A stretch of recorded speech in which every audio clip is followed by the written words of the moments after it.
Oke, baiklah. Assalamualaikum warahmatullahi wabarakatuh. Perkenalkan, nama saya Dion Fernanda dari kelas 3M dengan NIM 230441148. Nah, baiklah, di sini saya akan menjelaskan atau memaparkan yaitu tentang jaringan komputer. Oke. Nah, di sini apa sih itu jaringan komputer?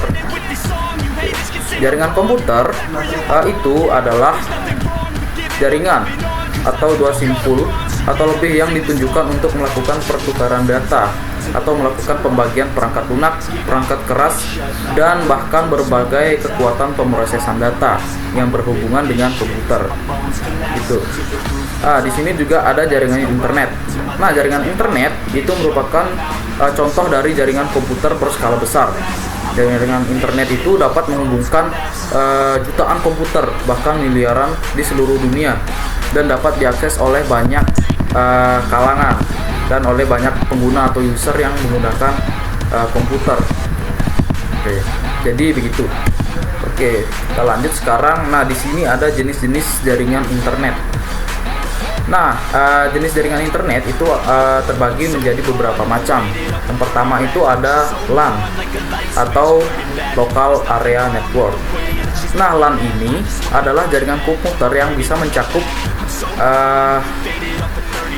jaringan dalam satu area atau satu gedung yang gedungnya itu berdekatan atau jaraknya berdekatan. Nah, contohnya itu jaringan dalam suatu kampus atau suatu sekolah, kan itu jaraknya itu berdekatan, jadi ya bisa disebut itu adalah jaringan LAN.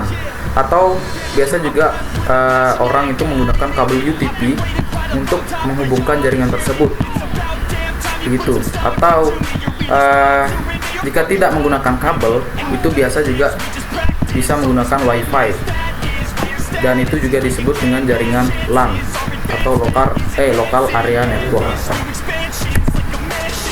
Oke, yang kedua, yang selanjutnya ada jaringan MAN atau Metropolitan Area Network. Nah, jaringan MAN ini cakupan wilayahnya itu lebih besar lagi ketimbang jaringan LAN. Nah, jaringan MAN ini bisa mencakup searea kota besarnya, bisa sekitar 10 sampai 45 km.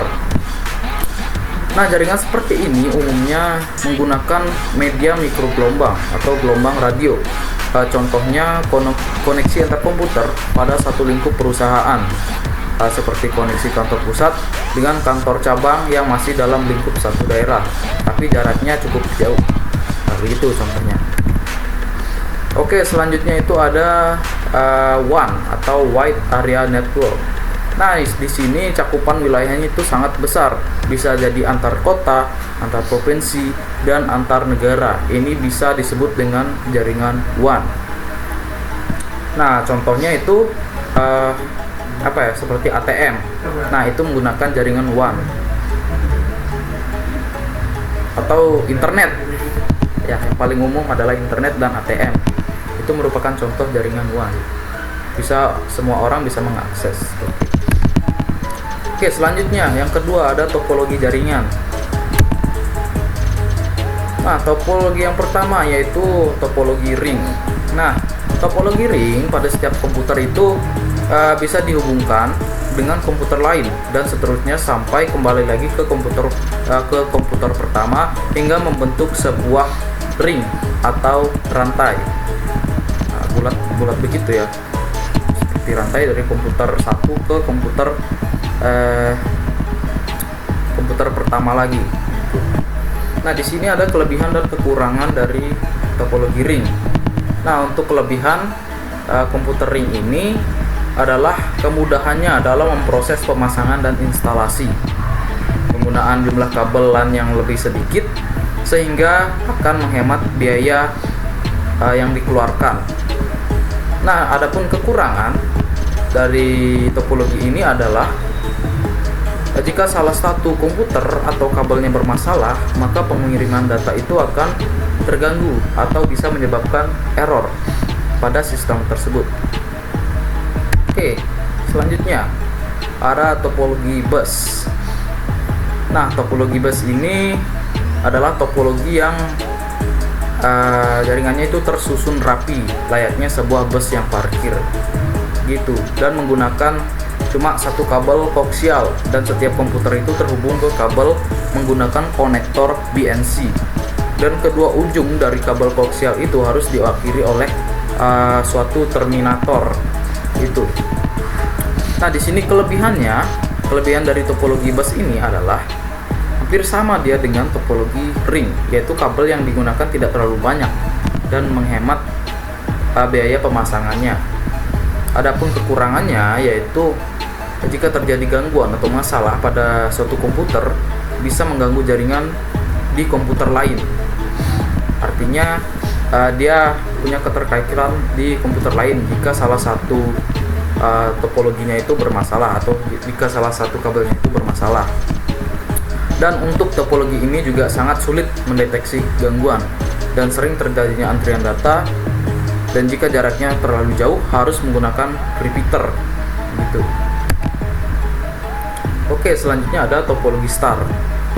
Nah, topologi ini membentuk seperti bintang karena semua komputer dihubungkan ke sebuah hub atau switch dengan kabel UTP, sehingga switch adalah pusat dari jaringan dan bertugas untuk mengontrol lalu lintas data gitu.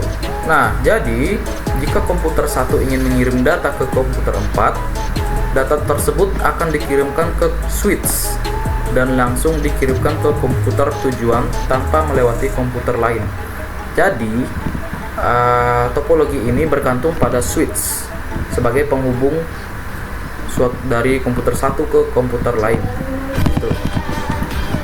Nah, adapun kelebihan dari topologi star ini adalah topologi ini sangat mudah untuk mendeteksi komputer mana yang mengalami gangguan dan mudah untuk melakukan penambahan atau pengurangan komputer tanpa mengganggu orang lain, serta tingkat keamanan sebuah data lebih tinggi dari topologi lainnya. Nah, kekurangannya topologi ini memerlukan biaya yang sangat tinggi untuk pemasangannya karena menggunakan banyak kabel dan juga switch yang memadai untuk setiap komputer yang digunakan gitu. Oke, selanjutnya ada topologi tree. Nah, topologi tree ini merupakan topologi atau gabungan dari beberapa topologi star yang dihubungkan dengan topologi bus. Jadi setiap topologi star akan terhubung ke topologi star lainnya menggunakan topologi bus. Biasanya dalam topologi ini terdapat beberapa tingkatan jaringan dan jaringannya berada pada tingkat yang lebih tinggi. Oke, untuk kelebihan topologi tree ini adalah sangat mudah menemukan suatu kesalahan dan juga mudah melakukan perubahan jaringan jika diperlukan. Kekurangan yaitu pasti banyak sekali menggunakan kabel dan juga switch atau hub, jadi memerlukan biaya yang sangat besar. Sering terjadi tabrakan dan lambat, dan juga sering terjadi konsleting dari komputer maupun switch. Oke, selanjutnya yang ketiga itu ada internet. Nah, internet itu apa sih? Nah, internet yang berasal dari kata interconnection networking yang mempunyai arti hubungan komputer dengan berbagai tipe yang membentuk sistem jaringan, kemudian mencakup ke seluruh dunia atau biasa disebut jaringan komputer global. Nah, dalam mengatur integrasi dan komunikasi jaringan komputer ini digunakan protokol, yaitu TCP, IP. Nah, TCP atau Transmission Control Protocol ini bertugas untuk memastikan bahwa semua hubungan bekerja dengan benar, sedangkan IP atau Internet Protocol yang mentransmisikan data dari satu komputer ke komputer lain. Nah, selanjutnya fasilitas internet. Yang pertama itu ada web. Web adalah fasilitas hypertext untuk menampilkan data berupa teks, gambar, bunyi, animasi, dan data multimedia lainnya, yang di antara data tersebut saling berhubungan satu sama lain. Nah, jadi web ini bisa diakses di berbagai macam platform seperti Google dan masih banyak aplikasi lain. Selanjutnya ada FTP, File Transfer Protocol. Nah, fasilitas ini digunakan untuk menghubungkan ke server komputer tertentu dan bila perlu menyalin atau mendownload file yang Anda butuhkan dari server tersebut dan menyimpannya di komputer Anda masing-masing. Nah, selanjutnya ada Newsgroup. Nah, fasilitas ini biasanya digunakan untuk mendistribusikan data, artikel, berita, tanggapan, surat, atau penawaran ataupun file ke pemakai internet lain yang bergabung dengan kelompok diskusi untuk topik tertentu. Selanjutnya ada istilah yang sering digunakan dalam internet. Nah, yang pertama itu ada WWW atau World Wide Web. Nah, WWW ini merupakan kumpulan web server dari seluruh dunia yang berfungsi untuk menyediakan data dan informasi untuk digunakan bersama. Nah, WWW ini bisa diakses melalui Google. Selanjutnya ada website atau situs web. Situs web ini merupakan tempat penyimpanan data dan informasi dengan berdasarkan topik tertentu. Nah, diumpamakan situs web ini adalah sebuah buku yang berisi topik tertentu. Nah, website itu bisa diakses di dalam platform Google. Dan situs web ini sekarang sudah bisa banyak diakses di aplikasi-aplikasi yang berbasis searching. Selanjutnya ada browser. Nah, browser ini merupakan program aplikasi yang digunakan untuk memudahkan Anda melakukan navigasi berbagai data dan informasi pada www atau World Wide Web sebelumnya. Nah, jadi browser ini merupakan suatu platform untuk mencari untuk pencarian lah begitu, seperti situs web dan www. Nah, selesai. Oke, baiklah. Mungkin itu saja materi ataupun penyampaian dapat saya berikan pada video kali ini, dan jika ada kesalahan mohon dimaafkan, dan saya akhiri dengan wassalamualaikum warahmatullahi wabarakatuh. Baik, terima kasih.